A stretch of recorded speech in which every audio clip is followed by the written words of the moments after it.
रमजान मुबारक के दौरान ताजिरों और मकामी बाशिंदों का कहना है कि गुज़श्ता साल के मुकाबले में इस साल कारोबारी हालात नुमाया तौर पर ख़राब हैं। उनके मुताबिक महंगाई अपने उरूज पर है, जिसके बायस लोग बाज़ारों और दुकानों का रुख कम कर रहे हैं और सिर्फ ज़रूरत के वक्त ही खरीदारी कर रहे हैं। ताजिरों ने हुकूमत से मुतालबा किया है कि बढ़ती कीमतों पर काबू पाने के लिए फौरी इक़दाम किए जाएँ, क्योंकि महंगाई से आवाम बिलखुसूस मेहनतकश तबका शदीद मुतासर हो रहा है। दुकानदारों ने यह भी बताया कि गुज़श्ता रमज़ान के बरक्स इस साल लाल चौक में सयाहों की आमद न होने के बराबर है। ताहम उन्होंने उम्मीद जाहिर किया कि ईद की आमद के साथ सयाहों की तादाद में इजाफा होगा।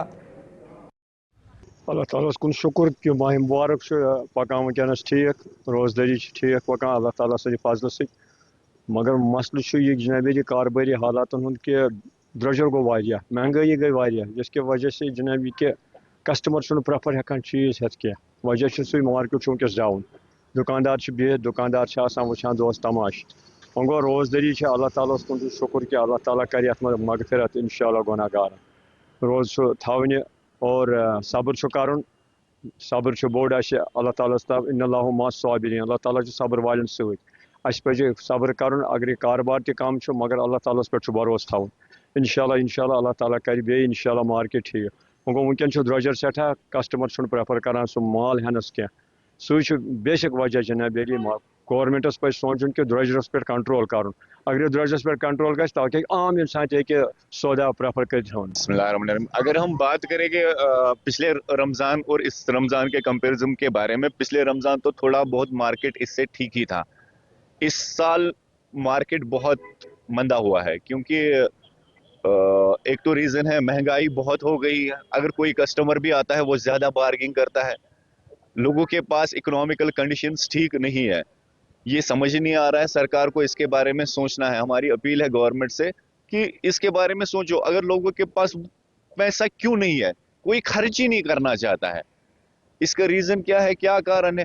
दूसरा, इस टाइम हमारा जो सीजन था ना, ये पीक सीजन था, क्योंकि स्कूल्स परसों से ओपन होने वाले हैं। आप देखो कहीं पे किसी कस्टमर के पास जो बैग्स, वहां पे किसी के पास कस्टमर ही नहीं है। ये समझ ही नहीं रहा है। इसके लिए हम सरकार से गुजारिश कर रहे हैं कि इसके लिए सोचना चाहिए। एज कम्पेयर टू पिछले रमजान तो काम बहुत अच्छा था, टूरिज्म फ्लो आने वाला था, वो भी उतना नहीं आया है, क्योंकि हम देख रहे हैं अभी तो मार्केट टूरिज्म वो बूम पे नहीं है। पिछले साल और इस साल का मुकाबला ही नहीं हो सकता है। जहां तक महंगाई का ताल्लुक है, कंबर टूटी हुई है लोगों की। मजदूरों को मजदूरी नहीं मिलती है। जब एक मजदूर को शाम कर, चाहे वो मेसन हो, चाहे वो कारपेंटर हो, चाहे वो जर्नल लेबर हो, जब उसको बेचारी को काम ही नहीं मिलेगा, वो अपने बच्चे को क्या देगा? वो तो आप टेंशन के शिकार हो गए, वो तो आप डिप्रेशन के शिकार हो गए। तो मुझे लगता है गवर्नमेंट को अब तो एक तो कीमतों में एतदाल वो तो जरूरी है, उसके अलावा कोई अगर कोई ऐसी योजना देंगे उन बेचारे गरीब लोगों के, बीपीएल जो उनको कहते हैं, गरीब लोगों के लिए कोई ऐसी योजना बनाए ताकि वो खुशी से ईद मनाएं। हालात बहुत ज्यादा गंभीर है इकोनॉमी के तौर पर, तो खासकर मुलाजिम लोग जो चला है उनका चलेगा, या छोटे मोटे हम दुकानदार हैं हमारा भी चले, लेकिन उन लोगों का देखो जो हैंड टू माउथ है, जो सुबह निकलते हैं शाम को लाते हैं बच्चों को देते हैं, उनका खास ख्याल रखिएगा। कल अल्लाह आपको पूछेगा क़यामत के दिन। पिछले साल इन दिनों टूरिस्ट का इतना रश था, शाम को हमको दिल्ली बर्दाश्त नहीं करता कि हम दुकान बंद करें। करना तो है, रोज़ा है, इफ्तारी करना है, तरावी है, लेकिन इतना रश शाम को आता था, दिन में भी कस्टमर आता था, लेकिन इस साल उसके मुकाबले में 1% भी नहीं।